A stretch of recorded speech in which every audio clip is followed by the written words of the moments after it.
Thank you very much. And I'd like to start by saying a big thank you to our GEO partners, Kathleen and her team, fearless leader and co-conspirator, for their amazing professionalism in really pulling this all together. It's been terrific, as well as our New York City host, NIRAG, and Ronna Brown and her team. They've been a great help to us. I think this morning it's very fitting. We're in the Roosevelt Hotel. I think we all need to be channeling Roosevelt in our discourse over the next little while. For those of us who want to sort of channel discourse toward Roosevelt a little more, NFF is pulling together an informal meeting to kind of address a little bit the financial elephant in the room. We're interested in cooperating with peers across the sector in looking at liquidity facilities, some kind of shared response on a very tactical financial level to what's going on. Those of you who are interested in this conversation that will take part outside of the main sessions of the conference, Kristen Giantris, who runs our New York program, is over there, and just see her, and we'll try to come up with a good time for that. I just wanted to give a chance for folks to engage in that kind of stuff, although I realize it's a subtext of all of what we're going to talk about today and tomorrow. Everybody has a favorite nonprofit. Maybe yours was run and founded by an amazing, charismatic young person who had a wonderful vision of how to teach inner city children, wanted a school.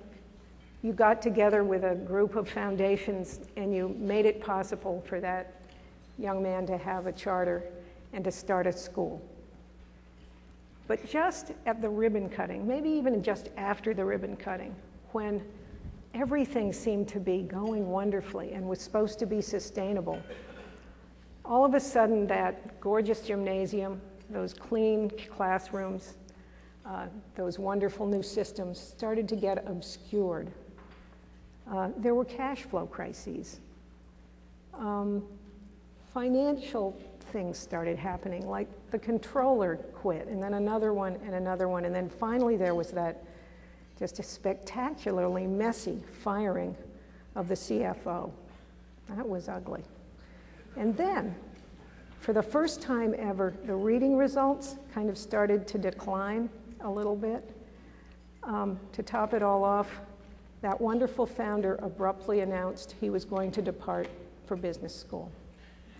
So that's why we're in our financial mess, right? They're not your favorite anymore? Don't feel alone.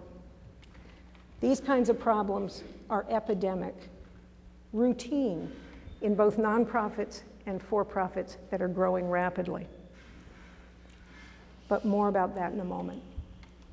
I'm here today because, and part of the impetus behind this conference about money was that I was at a conference of the Council on Foundations a number of years ago with Lou Feldstein.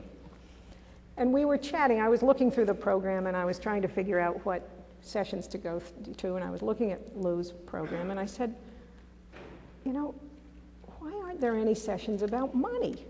The word money doesn't even appear on the program, and while it may be painful, it's arguably the most important tool we have. People don't come to us for advice and transformation and, impact and all those wonderful things we imagine. And the program was absolutely chock-a-block with those. Scale, transformation, sustain, and all of those things. They oddly enough come to us for money. So I asked Lou, why no money on the program? And he said, because it's not what we care about, right? This conference is why we should care about money and what that means for us in our practice. It's about why it's not enough to be passionate about a cause. We in the nonprofit sector, and I mean foundations and not-for-profit organizations, and for that matter, for-profit social enterprises in many cases, most predictably lack execution capacity, and our financial habits undermine efforts to build it again and again. It's not enough to think finance is a muddle of fund development, budget monitoring, and overhead rules compliance. It's not. We must do better. I call this new possibility whole enterprise finance. The current tough environment can spur needed change in our sector as well. Now, all of a sudden, understanding money concepts like risk, leverage, and, well, the dread accounting seem urgent moral imperatives.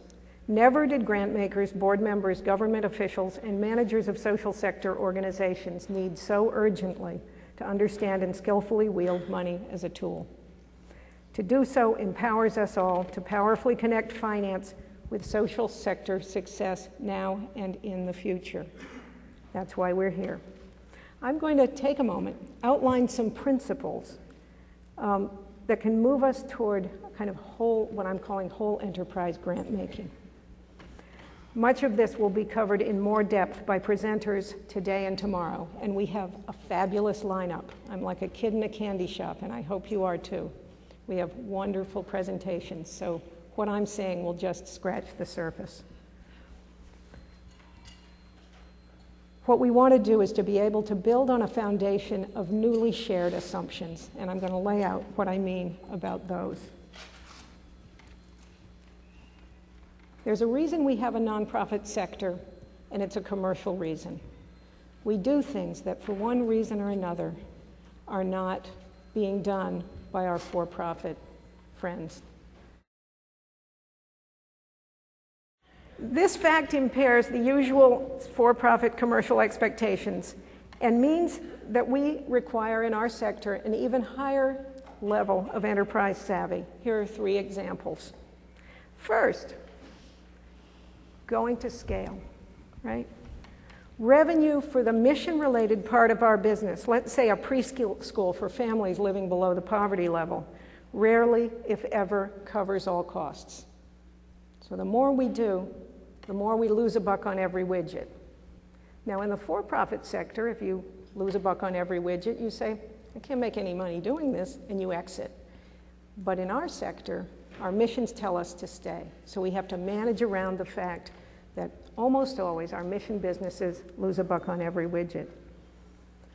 And that's why we, like some for-profits actually, have tax advantages to allow surpluses, i.e. sustainable operations. Sector habits that frown on or strip out surpluses, limit sustainable operations, and undermine quality and future growth again and again. In the current environment, the impulse will be to do more with less. This will overexploit enterprises and undermine the future.